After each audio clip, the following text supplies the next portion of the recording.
Tyson, and you know it. You hit me, I'm gonna kill you. I'm gonna kill you. L'année est 1986. Mike Tyson n'est pas encore champion du monde, mais il n'est déjà plus une promesse. C'est une menace qui avance sans frein. À seulement 19 ans, Iron Mike détruit tout ce qui se dresse sur son chemin. KO après KO, rival après rival. Chaque combat semble durer moins longtemps que le précédent. Chaque homme qui monte sur le ring avec lui découvre trop tard qu'il n'est pas face à un simple espoir. Il est face à une tempête. Mais cette fois, il y a quelque chose de différent. En face, il n'y a pas un boxeur ordinaire. Il y a un homme immense. Un dur, un combattant né dans la rue, Mitch Green, grand, longiligne, inconfortable, résistant, un poids lourd de New York au physique imposant, au regard provocateur et avec une réputation qui ne venait pas seulement de la boxe, elle venait aussi du quartier. Alors que Tyson était vitesse, explosion et destruction, Green était taille, orgueil et survie. Et contrairement à beaucoup d'autres adversaires, il ne semblait pas entrer déjà vaincu. Il n'est pas venu se rendre. Il n'est pas venu tomber rapidement. Il est venu démontrer que le garçon le plus redouté de la boxe pouvait lui aussi être freiné. La question n'était plus de savoir si Tyson pouvait le frapper. La question était de savoir si Mitch Green pouvait transformer le combat en une longue guerre et sortir Tyson de sa zone de destruction. Pour comprendre cette histoire, il faut comprendre qui était Mitch Green. Mitch Green n'était pas un pur produit de salle de sport. Il n'était pas le boxeur typique façonné en silence, protégé par des promoteurs et construit avec prudence. Green était autre chose. Il était leader d'un gang à New York, un combattant avec de la présence, avec du caractère, avec ce genre de dureté qu'on n'apprend pas sur un sac de frappe, mais dans des endroits où chaque jour, on se bat pour le respect. Physiquement, il imposait. Plus d'1,95 m, de longs bras, un grand corps, une mâchoire résistante et une attitude qui disait une seule chose : tu ne vas pas m'intimider. Dans une division où beaucoup commençaient déjà à sentir la peur avant même d'affronter Tyson, Green semblait différent. Pas parce qu'il avait plus de technique que tous les autres, pas parce qu'il était plus rapide, pas parce qu'il était favori, mais parce qu'il semblait trop fier pour accepter le rôle de victime. Alors que les autres voyaient Tyson comme un monstre inévitable, Green le voyait comme un jeune homme fort, dangereux, mais encore humain. Et c'est ce qui le rendait dangereux. Parce que lorsqu'un homme n'a pas peur, même lorsqu'il se trompe, il peut compliquer la nuit. Le combat eut lieu le 20 mai 1986 au Madison Square Garden de New York. Ce n'était pas une nuit comme les autres. Tyson combattait dans sa ville, dans l'une des arènes les plus légendaires de la boxe. Le public voulait voir une nouvelle démolition. Un nouveau KO, une nouvelle victime tombée sous la fureur du garçon de Brownsville. Mais Mitch Green n'avait aucune intention de lui offrir ce moment. Dès l'avant-combat, le contraste était évident. Tyson arrivait comme une machine en pleine ascension. Jeune, compact, violent, le regard perdu dans un seul objectif, entrer, frapper et détruire. Green arrivait comme un mur, plus grand, plus long, plus inconfortable et avec une confiance qui ne semblait pas fabriquée. Il n'était pas le favori, il n'était pas l'élu, il n'était pas l'homme que tout le monde s'attendait à voir gagner. Mais il était bien le type d'adversaire capable de faire une chose que peu avaient réussi, faire travailler Mike Tyson. Et cette nuit-là, pour la première fois, Tyson ne devrait pas seulement frapper. Il devrait poursuivre, il devrait réfléchir, il devrait briser un homme qui refusait de tomber. Dès la première seconde, Tyson sortit comme toujours. Tête basse, petits pas, buste en mouvement, pression constante, chaque avancée portait le danger, chaque feinte semblait annoncer une explosion. Tyson ne marchait pas vers Green, il le chassait. Mais Green ne resta pas immobile. Il utilisa sa taille, il utilisa ses bras. Il tenta d'accrocher, de pousser, de salir le combat et de couper le rythme de Tyson. Il ne cherchait pas un échange propre. Il savait que c'est là que le combat pouvait mourir. Son plan était simple, garder la distance, bloquer, accrocher quand il le fallait et obliger Tyson à boxer dans l'inconfort. Et pendant ces premiers rounds, Green réussit quelque chose d'important. Il ne dominait pas, il n'effrayait pas Tyson, mais il survivait. Tyson connectait des coups durs au corps, entrait avec des crochets courts et cherchait à se frayer un passage à l'intérieur. Mais Green résistait, absorbait, accrochait et recommençait. Mike Tyson right on top of Mitch Green. Just as explosive, going straight for Mitch Green. Green does do the same thing a boxer should do to a puncher. That said that he didn't double up. He just was a little bit lazy, especially in the later. He was somewhat a little reluctant to go full steam. I had the same experience when I fought my first 10 round in Baltimore against Rafael Rodriguez. But being conditioned like Tyson, there is no major problem. Heavy-handed fighters, when they get in the boxing ring, is either crazy or lying. What is your adrenaline? It's that anticipation, knowing that he's capable, and the fact the crowd here. And he, of course, will be quick to credit Customado with his career period. It's a story that has been told many times. History is complaining about the head of Mike Tyson. You see what's happened? Staying close to his opponent. Always aggressive, right in front of his man. Now we see some head movement. Again, it looks like Green is off balance when he throws his punches. Well, the mistake that his fist, he's slapping his punches, and you have to make a guy like Mike and get him in sharp. That's the uppercut that was by Tyson. Come on, let it go, say. And Green is doing, he's trying to tie up Mike Tyson. He's not doing too good of a job now. Down your maneuverability. Holding the gloves up close to the face while you're coming forward. He lead with their chins. And you'll see that that's what Tyson tries to do. He's not been successful, mainly because he's not tying his man up right. Got that of some of Customado's former pupils. I'm sure Larry Merchant will talk a little more about that, but his glove to really frustrate a fighter. But as far as how solid those punches are, there's no comparison from Mitch Green from holding behind the head. The bad habit of leaning back. Watch the left hook of Mike Tyson land every time, so he's able to throw quicker shots. There's the left hook I was talking about. Don't even gets a chance to take a breath. Well, he stays right in his opponent's chest because you notice that there is no mouthpiece in Mitch Green's mouth. He hasn't taken a backward step. Whether that's wise or not remains to be seen. This is not the type of fight that Mitch Green want to have. And he did draw a warning from Luis Rivera, the referee, about it. A lot of body, a lot of leverage, the body shots. Watch for the left hook. They're shorter, more powerful, and more effective. The uppercut's working beautiful for Mike Tyson. Pour la première fois depuis longtemps, Tyson ne trouvait pas une destruction immédiate. Mais Tyson n'était pas seulement une boule de force, il était une pression intelligente. À partir du 3e round, il commença à s'ajuster. Il n'entrait plus en ligne droite avec la même impatience. Il commença à mieux couper le ring, à bouger la tête avant d'entrer, à chercher le corps de Green avec plus d'intention.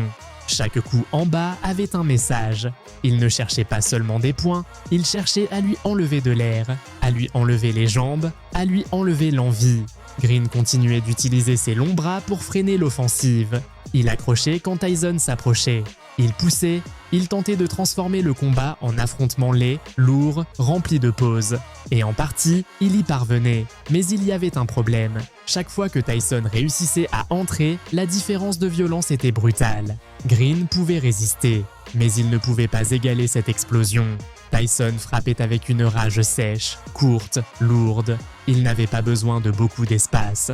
Une petite ouverture suffisait pour lancer un crochet au corps, une droite à l'intérieur ou un uppercut qui obligeait Green à refermer sa garde. Le géant restait debout, mais le combat commençait à appartenir à Tyson. Right on top of Mitch Green.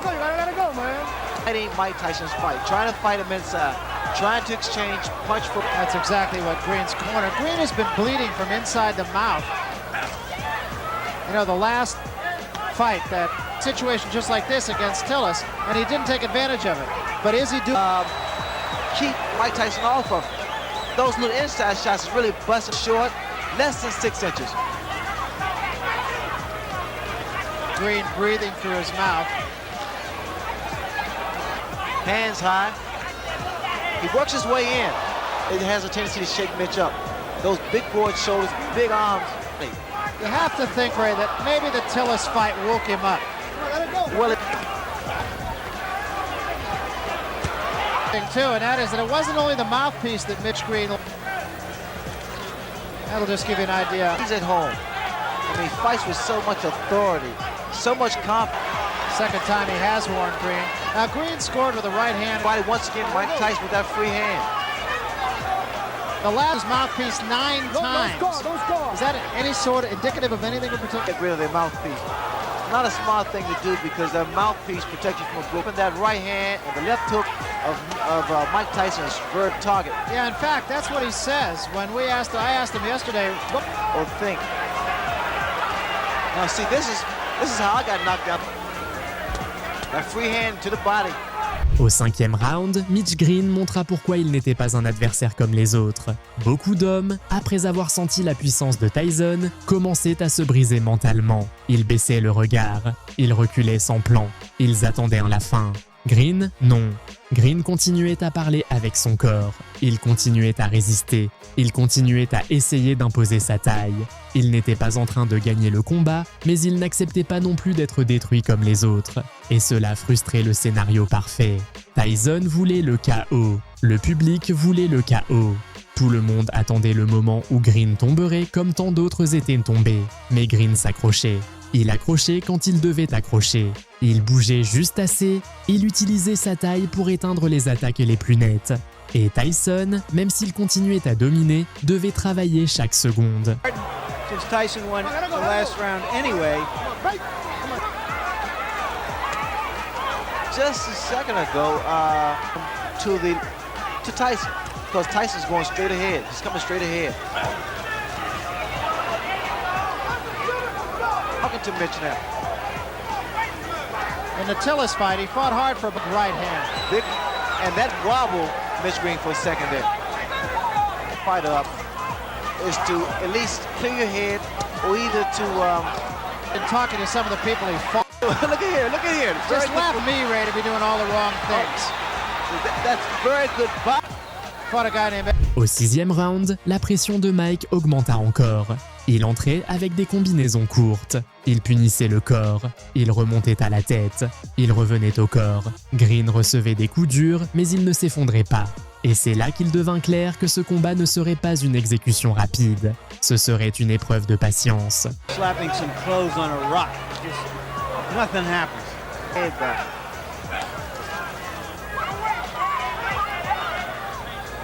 I don't see that. I doubt that very seriously.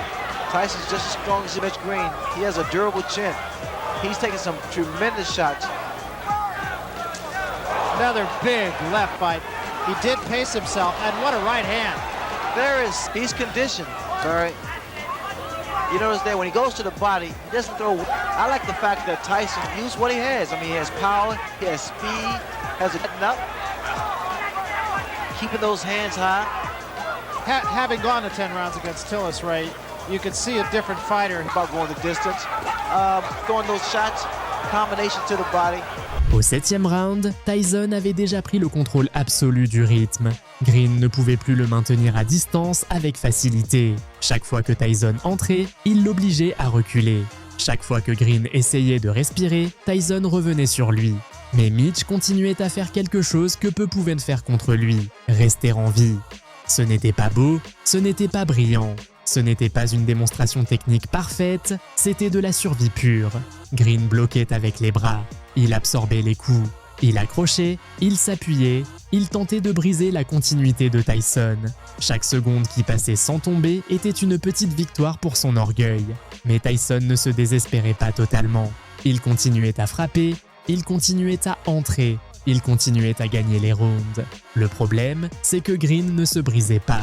Et pour un Tyson habitué à voir la peur dans les yeux de ses rivaux, c'était différent. Green n'était pas en train de gagner, mais il ne disparaissait pas non plus. Sort of coasted.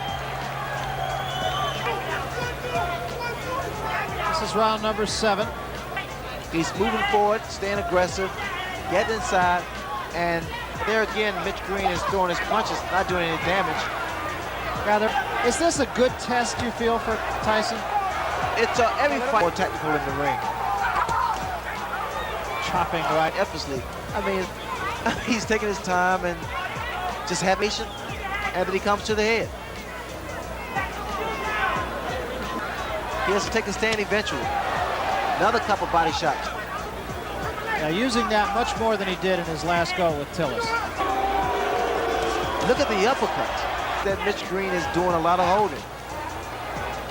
And less for some magic, but neighborhood pride, and he wants to hang in there as long as he can. Tyson would throw more punches if Green didn't tie him up.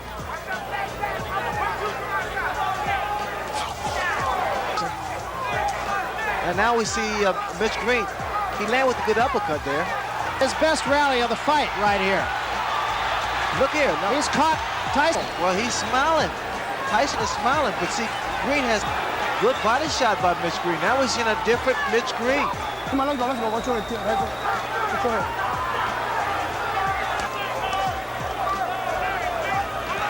It's just even sitting 30. You can feel the impact of his punch. Break, come on. Stop holding, man. See, also Mitch Green is Another good shot to the ribs by Tyson. Tyson said one time, he said, I understand. here again. Oh, what a left hand. And this is going to happen all the time.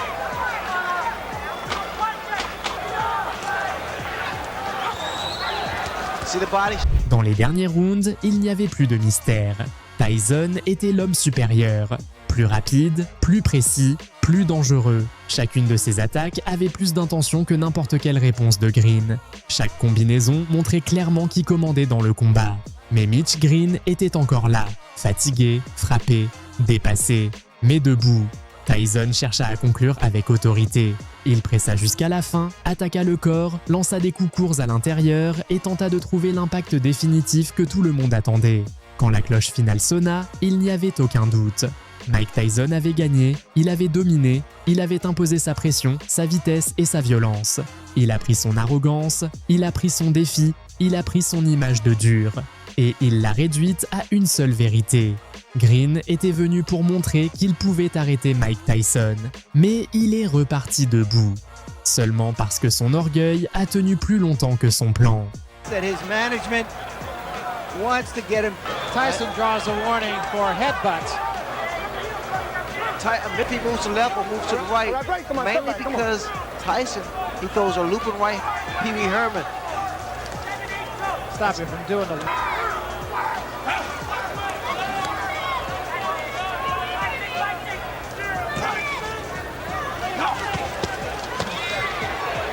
Short. Mitch Green is not making this fight easy for Tyson either because he's I think the way you Bible. I've seen a different Mitch. That seems to be something that runs through all of Mike Tyson. Well, the way he's geared up now, he wants to go out in style. You want to? Tyson wants to go to work, but bad performance from Mitch Green, and he's not getting the type of money that he wants. But the fact is, he has a proven.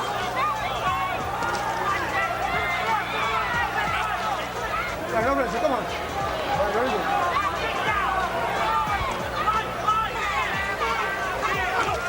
What's going to happen is he's going to figure out a better way to approach fights like this. Those shots, I love that just went off, especially if you have the power. But as I was saying earlier, Barry, the fact that taller opponents more tactically, they learn how to cut the ring off. Big left hand to end things.